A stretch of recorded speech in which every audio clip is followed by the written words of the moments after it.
கோயில் என்னப்பா கோயில் என்ன எந்த பேசுறீங்க கோயில பத்தி பேசியா அடுத்தவங்களை பத்தி தூக்குறியா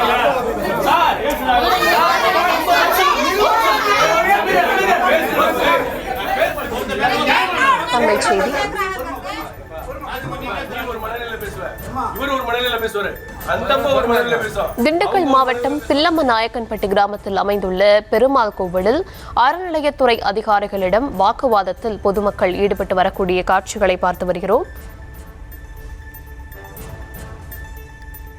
விவரங்களுடன் நிகராக செய்தியாளர் பிரேம்குமார் விவரங்களை வழங்கலாம். தர்ஷினி, திண்டுக்கல் மாவட்டம் பெரியகோட்டை ஊராட்சிக்கு உட்பட்ட பில்லம்மநாயக்கன்பட்டி கிராமத்தில் சுமார் 300 ஆண்டுகளுக்கு மேல் பழமையான ஸ்ரீ கதிர் நரசிங்க பெருமாள் கோவில் உள்ளது. மேலும் இந்த கோவிலில் அந்த ஊரை சார்ந்த பொதுமக்கள் தொடர்ந்து வழிபாடு நடத்தி ஒவ்வொரு வருடமும் மாசி மாதத்தில் ஜல்லிக்கட்டு விழாவும் பெருமாள் கோவிலுக்கு நடத்தி வருகின்றனர்.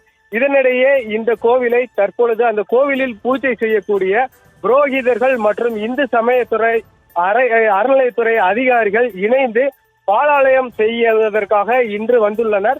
இதனை அடுத்து இதனை அறிந்த ஊர் பொதுமக்கள் தங்களுக்கு தெரிவிக்காமல் ஊரில் சட்டம் ஒழுங்கு பிரச்சனை ஏற்படக்கூடிய வகையில் செயல்படுவதாகவும் இதனால் தற்பொழுது கோவிலில் பாலாலயம் நடத்தக்கூடாது என கூறி இந்து சமய அறநிலையத்துறை அதிகாரிகளிடம் தொடர்ந்து வாக்குவாதத்தில் ஈடுபட்டு முற்றுகையில் ஈடுபட்டனர். இதனை அடுத்து சம்பவம் குறித்து தகவல் அறிந்த திண்டுக்கல் வடமதுரை காவல் நிலைய போலீசார் அதிகாரிகளை முற்றுகையிட்ட பொதுமக்களிடம் தற்பொழுது பேச்சுவார்த்தை நடத்தி வருகின்றனர். இந்த சம்பவத்தால் தற்பொழுது இந்த பகுதியில் பெரும் பரபரப்பானது நிலவி வருகிறது. தர்ஷினி, விவரங்களுக்கு நன்றி.